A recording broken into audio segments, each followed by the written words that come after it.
My name is Katie, and I'm a nurse. My husband Jack stays at home now.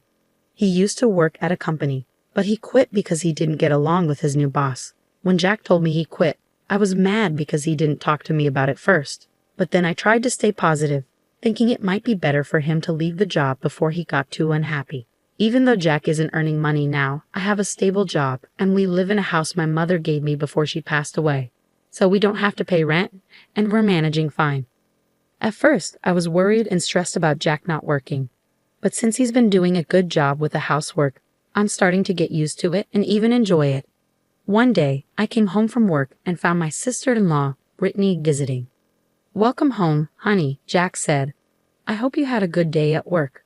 Oh, I forgot to mention that Brittany was coming over. Sorry about that." I was a bit annoyed with Jack for not telling me in advance, but it was nice to see him so happy. "I understand. It's okay," I said.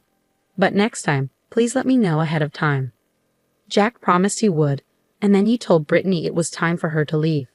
Brittany said, "I don't want to go yet. Since there's enough space here, I'd like to stay over tonight." I saw Jack looking worried, and he quickly said, "No, Brittany, it's too sudden. Please go home today." Brittany looked at me angrily and left. I was curious why Brittany came all the way over, especially since she had recently gone through a divorce and had nowhere else to go. She had moved back into my parents' small apartment, and they had asked her to find a job and help out with expenses, which made her feel unwelcome. I felt bad for her. After Brittany left, I told Jack how I felt. I didn't understand why he was so concerned about her.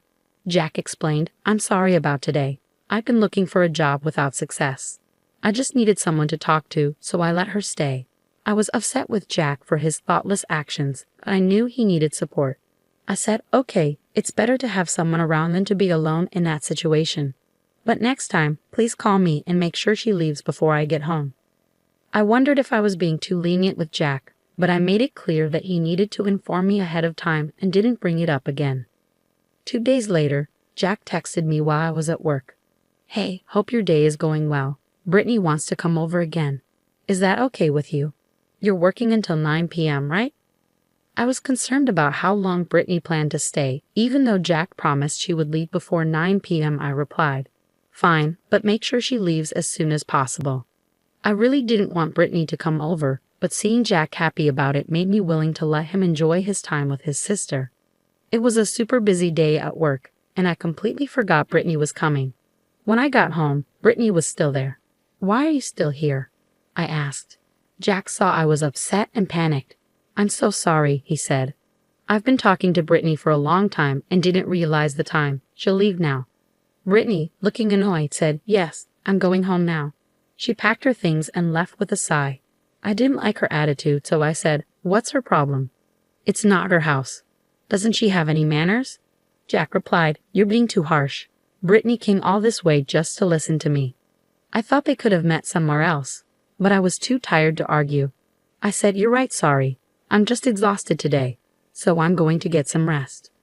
I could tell Jack wanted to say more, but I was too tired and went to bed. The next day, on my day off, Jack brought up what happened. "I'm sorry about yesterday," he said. "I realized I should have been more considerate of you and Brittany." Since I haven't had much time to talk with Jack lately and saw how much he wanted us to get along with Brittany, I said, "I understand now.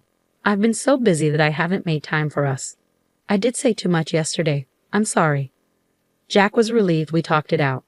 He said, "Okay, I'm making your favorite dish, meatball pasta. It'll be ready soon." After Jack started cooking, his phone rang. "Who's calling?" I asked. Jack said, "It's Brittany. I'm not sure why she's calling." I had a bad feeling and didn't want him to answer, but I suggested it might be important. Jack checked with me before picking up the phone. I couldn't hear Brittany's side of the conversation, but it ended quickly. I asked Jack, "What did Brittany want?" He replied, "She said she has something to tell me, so she's coming over now." I didn't understand why I had to deal with her on my day off and felt irritated, but since she was already on her way, I couldn't do much about it. Jack said, "I'll make pasta for Brittany too," and started cooking happily. He didn't realize I was upset, and I didn't understand why he didn't just say no to her visit. I decided this was a good time to address the issue with her directly. After about 10 minutes, the doorbell rang. I was surprised to see Brittany standing there with a large piece of luggage, given how far she was staying. I had a bad feeling but let her in. Jack was still cooking, so I asked Brittany, "What's going on?" Brittany, looking like she had been crying, said, "I got kicked out of my parents' place. They said I have no right to stay there because I'm not working. Aren't they terrible parents?" My bad feelings grew stronger as I listened. Jack responded, "That's awful. Families should help each other. They're terrible." I was irritated by Jack's reaction but kept quiet since it wasn't directly my issue. Brittany then said, "I have nowhere else to go, so I want to live here." I really didn't want Brittany to stay with us and tried to refuse, but before I could say anything, Jack said, "Well, there's no other option but for you to stay with us. Luckily, we have a spare room, so you can stay from today." I glared at Jack. "What's with that expression?" he asked. "Brittany needs help." I couldn't hold it in anymore and said, "What are you doing? Don't make decisions like this on your own." "Jack, you're not working, and neither is Brittany. I can't support both of you on my salary alone." Just then, something hit me on the head, and I was shocked. Brittany then said, "Jack, don't throw an egg at her." She was laughing hysterically, and when I touched my hair, I found eggshells. "It's your fault, Mary. Be nicer to Brittany. If you're going to be rude, we're getting a divorce. And if we get divorced, you'll have to leave this house." Jack looked at me with a smirk, and Brittany watched me with satisfaction. Since I didn't respond, they thought I was convinced. Jack said, "Mary, are you ready to apologize? If you are, go take a shower, and then we can eat the meatball pasta I made and discuss how we're all going to live together." Jack happily went back to cooking, while Brittany relaxed on the couch, snickering and watching TV. I had a lot to say to both of them, but for now, I grabbed Brittany's luggage and threw it off the balcony. They were shocked and yelled, "What are you doing? Are you out of your mind?" Jack panicked and told me to go get the stuff I had thrown out. But I replied, "Why should I? This is my house. I won't let you do anything more," I said firmly. Jack argued, "What are you talking about? This is our house. As husband and wife, it's my house too, and I'm letting my sister stay here." I just scoffed and laughed. Jack asked, "What's so funny? Don't you know I own this house?" I said, "It was given to me by my mother, so you have no claim to it." Jack and Brittany looked shocked. "Really? Oh no, that can't be right," they said. "Even if that's true, since we're married, it doesn't really matter." They started mumbling, so I said, "This house is mine. If you want to live with your sister so badly, why don't you rent a place for both of you? Also, why should I support people who aren't working?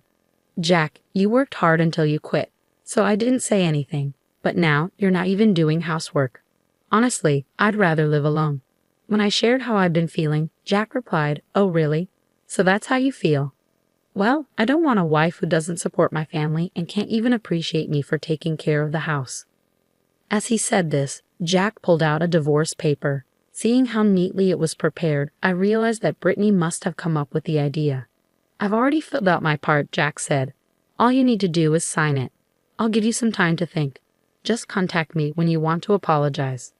After that, they both left. I quickly took a shower, signed the divorce papers, and went to submit them. I suspected that Jack had shown me the papers to scare me. Even though it was Brittany's idea, Jack went along with it, and I didn't want a husband who would do that to his wife. A few days later, Jack called and asked, "Are you ready to apologize?"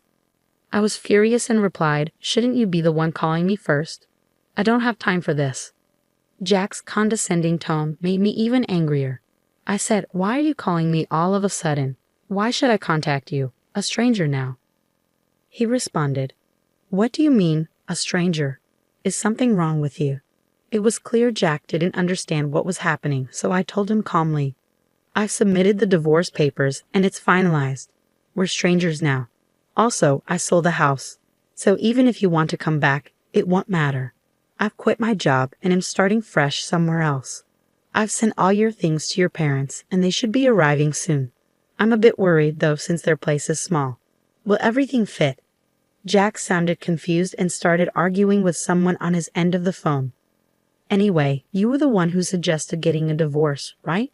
I have nothing more to say to you. Since I want nothing to do with you, I'm going to block you. Goodbye." My ex-husband was shouting on the phone, but I didn't care. I hung up and blocked his number. A few months later, I was in the area where I used to live. While stopping by a supermarket, I saw someone who looked like Jack working there. It seemed he had made a mistake at work, and a much younger woman was scolding him. "How many times do I have to tell you? Don't make me repeat myself," she said, while other workers laughed. I felt a bit sorry for him, but he was just a stranger to me now. Maybe if Jack had handled his sister better, things might have turned out differently. Still, I'm glad I divorced him. I'm enjoying my life as a single person.